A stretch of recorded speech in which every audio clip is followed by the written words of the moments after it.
to my channel. My name is Amy if you're new here, and today we have a very special guest. Amy Squared. You've got Amy Squared today, and today we are going... our own channel called that. Amy Squared. I love that. I'm changing the name. Today we're going to be reacting to all of the controversial opinions you guys sent in for Hannah's controversial opinion video. Hannah, we've not asked you if this is okay. I'm just assuming it is. We've stolen all your hard work. We're going to use it for our own personal gain. I have watched Hannah's video, so I know the gist of what she said in that. But we're going to tell you what we think of these controversial opinions. Yeah. Amy has got them on her phone. We're going to upset the whole internet with our Thrifty controversial opinions. The first one is, there is a charity shop smell I always wash before I wear, but it's an old lady meats cupboard. It's a kind of smell. What do you think? I think some charity shops definitely have that smell. I controversially don't really wash anything before I wear it because I'm disgusted. I think I do with some things. Like, I think if it has a really musty smell, then I'll wash it. Yeah, I do more now, mainly because when I buy clothes, I'm like, I can't bother to put them away yet, and that delays the putting them away if I chuck them in the washing basket. I think I do now because I'm scared of bed bugs. Shamed. Oh yeah. Oh my gosh, yeah. But no, I think in general some do have a smell, but you're right. I'm not averse to the smell necessarily. I'm just yeah. I think some things I'll buy if I buy a big coat, I really don't want to dry clean it to get the smell out. No, I'll just spray it with some disinfectant stuff and then I brought a vintage coat and then I ended up hanging it outside. It was during summer, luckily, when I brought it, and I hung it outside, and every hour or so I went out, sprayed it with some nice fabric disinfectant and then some Febreze, and just did a couple of rotations of that over a day or two and just left it outside to air dry, and I think you can get the smell out of it. As you say, dry cleaning is expensive. Do you really want to chuck a nice vintage piece in the wash if it's a coat or something? Not really. And accidentally ruin it. Yeah, so I think it's case by case to me, but in general, I don't care about wearing something first time. As I normally do, chuck it in the washing basket. It's on that later me problem. But I think definitely some charity shops have that smell. And I don't know what makes it smell like that. But they do smell. But then equally, I don't care. If you don't want to buy something because it smells, then fair enough. Don't feel shame. But then I don't feel like people should shame people for not washing it. Let us be gross. It's fine. Let us be gross. I'm gross. I'm okay with it. Yeah, I don't care. Second and third, because they're two kind of similar ones. Some thrifty girls are still over-consuming, sometimes me included. But it's hard to have self-restraint when things are so cheap. Yeah. I completely agree. I think a lot of people, sometimes me included, definitely overconsume. I think from my point of view, being plus size and recently plus size, because I put on loads of weight during COVID. Same. I have not lost any of that weight. So I'm still getting used to dressing in my new body and being confident in a bigger body. So when I see things that I like and make me feel good, I want to wear them and I want to have them. Yeah. And especially with shopping in charity shops, you're I don't know if I'm going to find something a piece like this again, so I kind of want to buy it there and then. I try and be really good with am I going to wear it loads? Do I actually really like it? You are good at that. But yeah, I think I think buying for buying's sake is not good and doesn't, even if it's secondhand, doesn't actually help the planet at all. No, and I do think that it's I think I do better of it if I maybe lived somewhere where charity shops are really expensive, but because my local charity shops are mainly at outlets, it's so easy. It was £2. Yeah, that's probably the opposite of that for me, because I live in London, so they are more expensive that I'll go out, and I sometimes won't buy anything because things are expensive. It's £15 for a t-shirt, and I'm like, no. And I think when I was shopping new, when I was shopping fast fashion, I wouldn't buy something from 1 week to the next, because if I was buying a top, it was £25, and I couldn't do that every week. Whereas now I can buy 3 tops in a week and it'll cost me £5. And I'm oh, well, they've cost me £2 each. It doesn't. But again, then it is over consuming. I know on here I do a lot of hauls. Quite often they're collective over a long period of time, and I'll just do a big one. But I am aware I'm over consuming. And it's still a problem. But equally, I think people who label themselves as thrifty, like you and I, will then get loads of hate. Whereas if an influencer is doing hauls every day and they are doing fast fashion, no one would question it. People don't question it. Whereas if we do one too many hauls from a charity shop, it's like, oh, they're over consuming. It's like easy to judge really quickly because you label yourself as thrifty, but like ultimately we're all not perfect and we're all making them steps that are better. Better to be imperfectly sustainable than not try at all. Yeah, and I feel in like my opinion, all of this is our opinion. Don't come for us. Yeah, and it feels quite intimidating. I think this world to lots of outside the community, it feels really intimidating to get into it. I don't know why. I think people, I've heard that quite a lot of people are like, oh, I don't know where to start, and like buying the odd thing from a charity shop here and there, even if it's in amongst what you're buying in fast fashion, will still help. It's like that if everyone bought one item secondhand rather than new, it'd be the equivalent of 500,000 cars off the road for a whole year. That's crazy. Just like if everyone just swapped out instead of buying stuff from Zara, buying it from charity shop. So like little things do make a big difference, but equally we should all slow down what we're buying and make more considered purchases, which I think I'm being better at that as well. Really rambling on about this one. Is now I'm looking, I think definitely coming into winter, I'm looking for coats that are made out of proper good materials that are going to last me. Like I was saying to Amy, I brought that black leather bag, which I said when I looked at it, I really checked to see there was no damage on it, and it's already peeling. No, I've put it away. But like it's already peeling, and I'm like, that's really annoying. And if I'd noticed the peeling, I wouldn't have picked it up. Like really, and I'm bad for analysing pieces before I buy them. I think you should analyse them a lot before. Oh, you're bad at not doing it, or you like? No, I'm bad at doing it. I always just like don't analyse stuff. I'm like, oh, that's so annoying because I get it home and it's like peeling, and I'm like, for God's sake, I'm like looking at every corner of everything before I buy it. And I thought I did that with that bag, and I went, Mum, can you look through this bag so we can just check that there's no damage on it? And we've got it home, and it's peeling from like 4 different places, and I'm like, how did I miss this?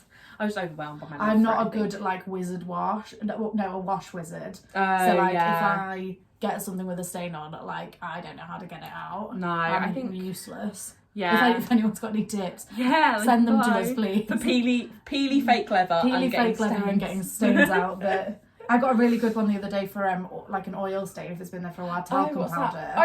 That's good. I always get oil powder. Sorry, I'm putting it there because that's where it was on the dress she bought. Yeah, I always do that. This one I think is linked to this last one, so we won't do that one. I will very happily buy fast fashion secondhand. I think it's better to give it a second life. I've seen different opinions on this. Yeah, 100%. I will buy it. I'm a size 18-20. A lot of vintage stuff won't fit me. I'm too big. Yeah. A lot of the fast fashion brands do cater for like a larger size, so and they've got like nice pieces rather than just like if you go like a higher end shop that does plus size, it's quite then not styles that we'd want to necessarily wear. No, so I will buy fast fashion if I like it. I try and stay away from it, but then like it's not like I try and stay away from like Shein and Primark because I know they're not good quality. And I know they probably will fall apart pretty fast. But if it's nice and I like it and I'll wear it till it's falling apart, it's better than it just going to landfill before it's falling apart. And there's not much choice for big people. So. No, and I think I'd love to fill my wardrobe. And don't get me wrong, like the things I have that are proper, like real leather or whatever, like I do really love and I value, and I know that'll stay with me forever. But as you say, when there's not much selection of stuff that is, and as you say, I prefer to give it a second life rather than go to landfill. But equally, there has been multiple things I've brought from a charity shop that Shein that have broke the first time I've worn it, or like a supermarket brand or whatever. I'm like, this is really annoying because I want to love you and I want to stick up for you buying it second hand, but equally you are breaking on me. Then I think it's really swings and roundabouts. I think some stuff I get that's fast fashion is actually quite good quality and actually does last. So like it's really hard to know which ones are going to last and which ones aren't. Like if I could find everything vintage and good quality in my size, then I would, but I think I have a style that I want to achieve as well, and I don't think I can do that as well with like the vintage stuff. And, like, that are on offer, that are in my price range and all that sort of thing. Like, it makes a big difference. Yeah, I agree. And like sometimes if you're buying vintage secondhand, it's gonna be secondhand, but it's gonna be so expensive. Whereas you can pick up stuff that's in my budget as well. I think that makes a big difference. I think the problem with it all actually lies with the fact that everything is so mass produced and so poorly made. Yeah. That if they didn't produce as much and they didn't pay workers 3p a garment, and these things were, you know, made sustainably and made well, like this wouldn't be a problem. It's the whole thing. I think we can all do our best, but ultimately it's the big corporations that need to change. Like we can do our best, like, you know, buying a secondhand t-shirt, but at the end of the day, if they're still making 100 more to replace that one t-shirt, it's just not not really this links well with this next question. I really judge charity shops with loads of new goods. I think I submitted that question into Hannah, if I'm being completely honest. And it's not that. I understand why charities do it. Mm-hmm. And I get it, because if I was given the ultimatum, I'm going to chuck this 50,000 tons of, like, clothes in the bin, or you can take it, you obviously would take it. It's making profit for the charity. It's bringing people into a charity shop that haven't been able to, or haven't wanted to shop, like, secondhand. Like, I see there's so many benefits, but I think the number one thing that puts me off is quite often the brands they have in don't cater for my size. And I think 100%. I'm just bitter that I can't join in on the fun. I don't know. It's really difficult because it is exactly that. It's we're going to put it in the bin, or we're going to give it to you and you can make money from it. And like, I've spoken to a lot of people that would specifically go into a charity shop because it has new goods from, say, Zara or wherever. We have one in the town I grew up in, like a charity shop full of Zara stuff, and someone I know was like, oh, it's great, it's like having a Zara in town because we don't have Zara in town. And it's like, well, yeah, like, if it makes you go into a charity shop and buy this stuff secondhand, then great.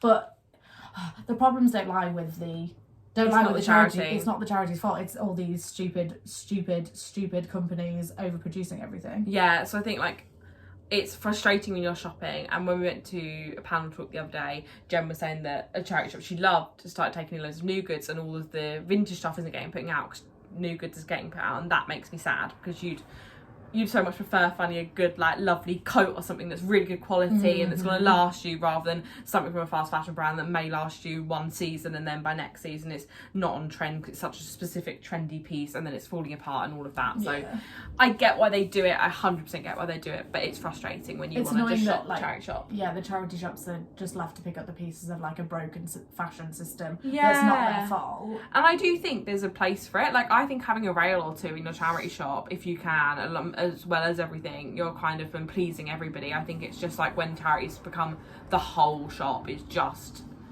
like discount. Just Zara. Like Zara. It's just frustrating. Basically, the problem is Zara and not charity shops. It's just calling them out. I don't know why, but it's always, whenever I go anywhere, all the new goods are always Zara. They are always Zara. Zara is, and I don't know why. Oh, they're the ones I noticed them at. Which is funny as well, because actually so many people, I think of Zara as higher end and, like, better, like, more sustainable, which obviously it's not. And if you're in the thrifty world, you'll know that. But I think people from the outside see Zara as at higher end. They are probably, like, conscious lines and stuff like that. And I think people think of Zara as high end and a bit fancier and therefore more sustainable. From my so I was like, conscious lines, like, oh. Conscious, you're not. Charity shops are losing their spark. I think I submitted this one as well, back myself out. Are you mad this day? Yeah, I was. I think that follows on again, but from the last one, I think they're losing their spark to an extent, some of them, because they are full of Zara and new goods and stuff that like that sort of thing. I just don't love that. I also think the prices have gone up, which is understandable because of cost of living, and I get that, but sometimes I want to buy a pound top. And that's what my heart wants. I don't know. I just think that, I don't know. There was just something that was making them feel that they were losing their spark. Maybe it was the fashion. I don't think I was very inspired this summer with fashion. I don't think I had that inspiration that I've got now. It's autumn and winter. I feel like I'm starting to get more an autumn and winter girl. Yeah. I don't like dressing in summer. And I'm really loving... I hate being hot. And I just think I'm loving finding trends for autumn and winter. Like, I'm finding that really, like, inspiring. Like, I feel like I'm back on Pinterest making boards of things I'm looking for, and they're all things that are really easy to find in the charity shop. I feel like everything that's on trend is actually really easy to find this year in the charity shop. There's no, like, real niche thing that's hard to find. Like, I think, and that's making me happy. So I think they're getting their spark back. Maybe it was just I was angry at summer. I think I was just angry that it was hot, to be fair. I'm forever angry it's hot. I'm built for jumper weather, man. I prefer a jumbly charity shop more than a boutique one. I felt this way we might differ here, because I know Amy doesn't love I don't a jumble. love a jumble. I have to be in a really good mindset to have a jumble. Like, I am such an anxious person. Like, I can't mess around me makes my brain messy, makes me like which is hilarious because I can't keep anything actually tidy, which again is just we're spiraling into a whole other topic. But I've been in charity shops with you that are jumbly, and I've had a really good time and seen really good pieces. Yeah, I do get what you mean. I have to be in a really, I'm going in and I'm going into a jumble, and that's the way it is. But often, if I walk into a charity shop and it's really jumbly and really messy, I'm just a bit like, oh, I can't deal with this. Yeah, I think it's fine if they're jumbly, but they're also really cheap. So, like, you know that like you're getting a good bargain. I think that's the reason I quite often like a jumbly charity shop, is normally because they're a little bit run down. People maybe don't know the value of stuff quite so much, so you're getting things that are a little bit cheaper than you would anywhere else. And I like the rummage and the buzz you get when you find something from them. I feel like you've worked harder for it, but it is working harder, and that's not always the mindset. Yeah. Also, I think quite often jumbly charity shops are the ones without size cubes, which instantly is a no. So this is goes to the next question. Charity shops without size cubes are leaning towards fat phobic. So I was thinking. Sorry, ting. I think I submit that one as well. I think because I just think I don't disagree with you though. I agree. Charity shops like the jumbly little independent ones, I feel like get a little bit more of a free pass from me because it's all chaotic in there. Nothing's organised. Mm-hmm. If you've got a really fancy charity shop that everything has got wooden hangers, it's got lovely POS, like the whole shop is nice, cubes. You could have size cubes on there, and you not having size cubes, I think, just says to me, I don't care if bigger people are trying to find clothes in here because we're skinny people. Yeah, it's... I don't like when they don't have size cues, because I will go in as a bigger person and I will look through I'll try and look through all the rails, and I'll pick out stuff I like, and it will never ever be my size. Yeah. Because it just never ever is. It's never going to be an 18 or a 20 or even like a big 16 or something. Like it's not going to fit me. So honestly, you just feel like shit. Like I feel like shit. No, like 100%. I will pick something up and be like, oh my god, this is so nice, and it's like a 12, and it's like I don't know what size it is when I pick it out, or like I just like the pattern of something. I haven't seen the whole piece, and I'll pick it out and be like, of course it's, and then I'll like go through the whole shop to find like one size 16 thing with a butterfly on it, and I'll be like, no, I just when you're feel more really... likely to pick up stuff you don't like as well, because you're so defeated that everything doesn't fit you. You find that one thing that would fit you, I think you end up buying it then because it just would fit you rather than you actually loving it. But I'm quite like that. But now, me and Hannah went charity shopping the other day in London, which I feel like London seems to be worse for no size cubes. For me, round here, I think, I don't know if it's probably because all the ones around here do. There's been a couple of times I've been in London charity shops and I'm like, me and Hannah went in one the other day and we walked round and it literally was just there's nothing here. Well, there's no size cubes, so our CBA, and I think we're a bit tired. I think if you want more people to instantly come into your shop and feel comfortable and buy more things, put size cubes out. Because I think it's an easy fix. I worked in a charity shop. It was no less effort putting stuff on a hanger that has no size cube on it than picking out a hanger that does have a size cube on it. Like it's not a big deal, but will mean a lot to a lot of people. Yeah. And will mean you'll get more customers. I just think it's an easy win there. It's just an easy fix. Like I'll go into a charity shop with size cubes. I know where I'm going. Yeah. I know which like what colour to go for. Yeah. Well, I want the red because 18's bad. Give me the yellow. All the danger signs. Honestly. But I know like to go to that section, and I know like where to look, and I know like everything in that will most likely fit me, and I'm not gonna get sad that I'm gonna pick loads of stuff up that it's not gonna be my size. And I feel like that's a lot of the time everyone's number one tip if they're straight size is look at every size. Yeah, well, I can't do that. And that makes me most cringe. Of the sizes aren't going to fit me. I do look in sizes around my size, but I can't just look in every size. And I think if you're going in with that mindset, which a lot of people do, I understand where it's coming from. Yeah, because if you're a size 8, everything is going to fit you. And that leads in then like to why they feel like they can have shops with no size cubes. Yeah. Whereas if you're actually like, no, I can't actually shop in every size in this shop, therefore I need size cubes to help me guide that. I just think it's quite a... Yeah, it's quite fat phobic in my opinion. We love thrifting, but Amy Squared being just mad about thrifting. Thrifting is becoming a trend which defeats the whole point of it, I think. This is a really hard one, I think, because it might be being a trend. Like, I don't see it as a trend because like I don't buy anything new anymore. No. It's like it's my lifestyle now. Yeah. Like I don't want to buy new anything. And I think the people that I follow online that's not a trend for them either. No, all of them are like thrifty Instagramming. Yeah. I think it could be being a trend, but then I'm not sure great. I care. Yeah. Like, again, going back to the whole thing, if everyone's buying completely new and then buying one thing secondhand, like, that's still a really massive thing. And if thrifting being a trend, I don't know, on TikTok or whatever, I'm not down with the kids, if that's being a trend on these platforms, brilliant. Yeah. It's getting people into a charity shop or a thrift shop that wouldn't normally go in one. Like, I don't think we should. True. I think we so quickly frown upon any mention of trend, which I know a lot of people, I'm putting in my own controversial opinion here, when people are like, trends are awful and trends are the worst thing to come out of anything. I'm like, I get if people are buying new and buying into every micro trend that happens, that now is happening so much quicker because now the trends are so small. Mm. At the same time, I've got lots of trendy pieces in my wardrobe that may be trendy 3 years ago that I still love and still wear to this day, and I wouldn't have tried it out if it wasn't on trend. I think that's the difference, isn't it, though, that like you can have trendy pieces from a trend, but you need to love it enough to wear it after the trend finishes. Yeah. It's not, I'm gonna wear, I don't know, say the cowboy boot trend. Yeah. Like, I'm gonna wear cowboy boots while it's trendy, and then not wear them ever again because they're not trendy anymore. Yeah, and I think actually I watched someone on YouTube, Alexa Sunshine 83. She's like a massive YouTuber in America, and she does lots of trend videos, but she does all of her shopping secondhand. And she says that it's nice shop as a thrifty person. You really learn if you like the trend if you've got a hump for it in a charity shop. Yeah, so it might 100%. take you 6 months for this new trend to come into a charity shop. By then, it's probably not like super trendy anymore. By the time it filters down into a charity shop, then you'll know if you actually like it or not because you've waited that long to find That's a really it. good point. The same way if you've got like trendy things on my thrifting wish list. I know I've got trendy things on my thrifting wish list, but it took me from March to now to finish it. So ultimately, if them things are still on my list and I'm still hunting for them, then I obviously like that piece. Yeah. But I think if thrifting's a trend, then albeit it's getting people in the charity shop. Yeah. So. I think I used to get a bit like, I guess, annoyed in my own brain, not like outwardly, because I'm not a troll.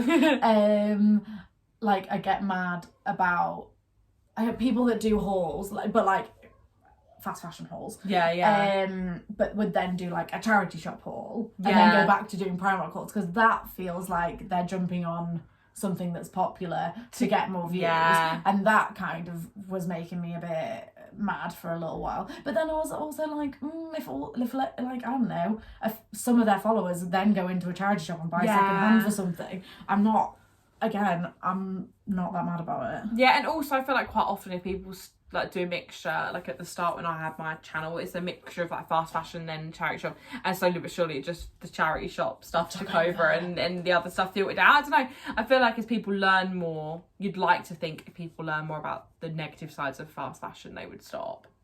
I'm not sure if that's the case. I'd like to think that humans are nice enough that in general, if people see loads of hate against fast fashion and the problems it's causing, but then also seeing this amazing alternative that people finding really good things, that then people might think that that's like a better option.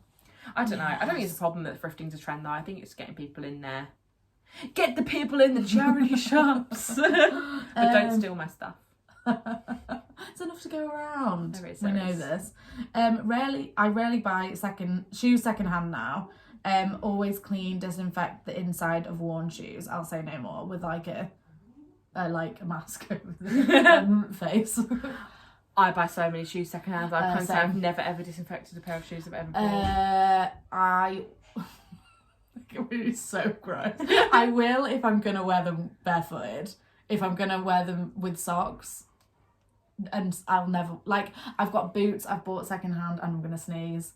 Now we're talking about disinfecting shoes. I have slipped my feet into shoes barefoot and I've worn them. That makes me more. And I have no problem. You're gonna get Veruca. Haven't so far. Probably should. Baby. Probably should. Have I though? No. But look at me getting all judgy and I'll just pick something up from the charity shop and put it on that night. Yeah, No. I just think I don't know. I'm gross.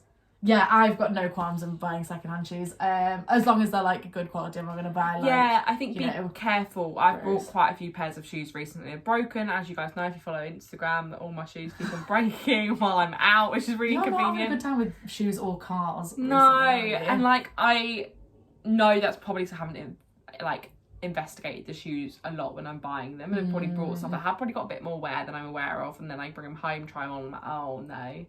But I like to think I'm choosing good things, but yeah, no, I slip my feet into anything I don't get. And I always think, so your feet aren't your hands, so like I'm not touching my feet and then eating or something. Yeah, I guess. Now my feet are so far away from my mouth, which I think is where I'm getting the germs, so I think it's fine. That's the way it works, no? I've come up with some things today, Amy. I love shopping secondhand, but I have sisters think it's dirty, smelly clothes that other people don't want, other people's rubbish, and sometimes it is smelly, lol.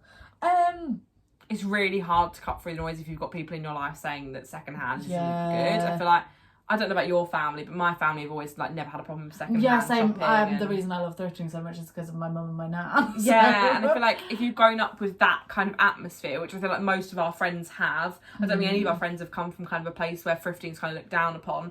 But no, I think I definitely know of a lot of people whose families really look down upon secondhand, and no, that's not something their family like agree with. And I feel like if sad. it is really sad. I feel like it's like if you're doing something and it's not hurting anyone, like who cares? Yeah, and I feel like it's really hard if you've got people in your life that don't understand it and don't agree with it. But then I always use the argument of like, say to them like, where do you take your clothes when you're done with them? Bin, probably. Well, you'd like to think they say I donate them, because people go, oh, it's just granny clothes. I'm like, but where do your friends take your clothes to the charity shop? Where does your cousin take your clothes to the charity shop? I'm like, there's people out there that's your age that are donating. Yeah, good point. So there's going to be stuff in there that you'd like. That's such a good way of saying back to people. Because I like everyone in my life, they wouldn't chuck stuff, they'd take it to a charity shop once they're done with it. And I think No, but I think these people that don't, I'm sorry, I was thinking more like the people that think secondhand is bad are the people that are going to just chuck things away, maybe. I like to go in with that and just say that, like, if you've got people that you know that donate to a charity shop, there's going to be things in there you like, albeit things they're done with. But it might be things that haven't fit them. I think also show them that, not that you have to prove yourself to them, but if you did want to enlighten them and tell them about it, be like, there's loads of stuff that are like brand new with tags that have been donated because they haven't fit someone or for whatever reason. Like, there's loads of ways to shop secondhand without wearing clothes that loads of people. Also, there's that whole thing around of loads of employees of fast fashion, like the clothes you're buying new are disgustingly dirty, have touched so many hands. I've been in changing rooms where 10 people have tried them on in a sweaty changing room in a charity shop. They've been on lorries and planes, and they've, all the clothes we have are just wash dirty. them when you get them. But if you cut your leg and you get a bit of blood on your trousers, you chuck them in the wash. You don't just like, they're done now, that's it, see ya. The more creators and people they see wearing secondhand, the more then people come round to it, because if secondhand is going to be a trend, then they'll see that more and it'll become normal. I think it's just because it's not necessarily the social norm quite yet that people are nervous about it, but it really is. Yeah, it's definitely getting more popular. 100%. Fast fashion brands should stop dumping their unsold stock into charity shops. We talked about this earlier. Yes, they should. Well, they should stop overproducing everything, and then they wouldn't have the stock to dump into charity shops. Yeah, 100%. Charities shouldn't be put under the stress of we're going to chuck this stuff away if you don't take it. Like, that should never be a position that charities are in, even if it is going to make the charities money. It's not fair. Yeah, because this is like, they should stop dumping it in, but it's like, is it better to be dumped in the charity shops than be in landfill? Yeah, with other people might get a chance to buy it. Yeah, I just don't know. It's maybe such a fast one. fashion should just stop making so many clothes. And I hate when charity shops charge like £3 signs. Expensive. Charge a lot for cheap shops. I think that's meant to be like cheap stuff. Yeah. Oh, things that are in poor condition. Agreed. I've also volunteered at a few charity shops, and sometimes the volunteers miss things. Yeah, it's just the way it is. I've definitely missed stuff before. Yeah, when you're putting stuff out and you're steaming stuff and you just don't see that it's got a mark on it or something, or it's got a hole in it. A lot of the time, if there's a price, they'll put as seen or something on the tag if there's something wrong with it. And a lot of the time, if they haven't, you can take it to the till and be like, have you seen this? And they might discount it if you still want it. Because like if something's got a hole in it and you're good at sewing or something, you can just fix it super easy. Or if it's got a stain in, you know how to get it out, and not like me. Yeah. Then, yeah, you can get it at maybe a lesser price, and I think like you can fix it yourself. The charity shops are inevitably going to miss stuff. You should see the amount of donations that come into a charity shop, and even beginning to sort that is a whole task in itself, as well as doing every other thing you need to do in a charity shop, which is an endless list of tasks. And like things are going to get missed. You should see the shit that comes into charity shops that doesn't get put on the shop floor. Yeah, like literal shit. Yeah. Boxes. Yeah, like socks that are like crusty, like so crusty. Like it's just what happens. Like it's just what comes in, and like things are going to get missed. But I get what you mean. When things get put out on the shop floor, it's frustrating to see a really cheap top that probably would have cost you £1 from Shein being sold for £8. But also, there's so many new shops cropping up at every minute of every day that it's really hard to keep track. But most shops will have like a price list of like what brands they should put out for what. But if there's a new 10 different shops being donated every day, it's a brand they don't know exactly of, and they don't know that it's not a good brand. Things are going to get missed either way. Things are going to get put out on the shop floor for far too cheap when they're worth a lot more, and things are going to get put out for a lot more when they're not worth that much.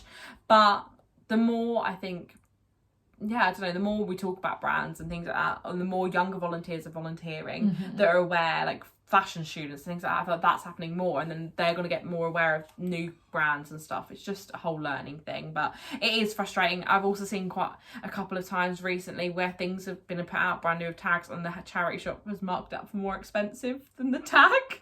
They were like, the math ain't mathing, which again is obviously a mistake. These things happen, but maybe just make them aware of it, because they'll just change it. It's probably just a mistake. Yeah, just be like, is this, or like, honest, and if you just have it, you know, I can't get my words out today. If you approach any situation with like kindness, they're not gonna like bite your head off and be like, is this meant to be £50 when the new with tag says 30? Like, they might be like, oh no, I don't know why that happened. Yeah, like, 100%. Just chat to people and be nice. Yeah, chat and be nice. Chat and be nice. That is we've just been slamming everyone in this. Just be nice, everybody. Be nice, everyone.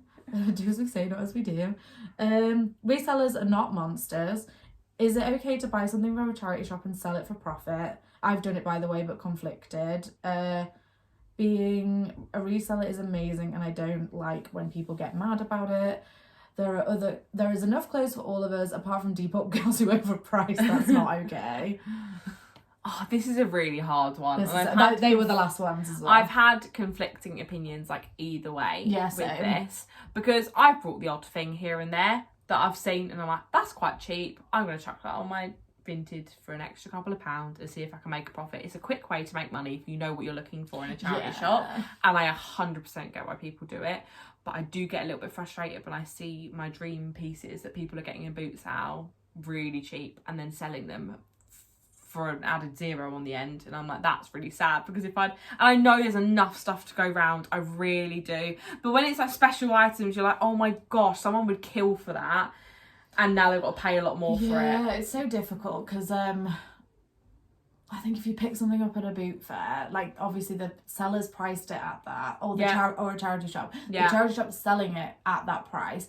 Like if you buy it from there, they're getting the money they wanted for it. 100%. It's not like you're stealing it from them. No. And then if they're selling it, albeit maybe at a crazy price, it's still getting someone's willing to buy it at that price. So like someone down the line somewhere is still buying a secondhand good, and maybe it is crazy expensive, but someone's paying it because if someone buys it.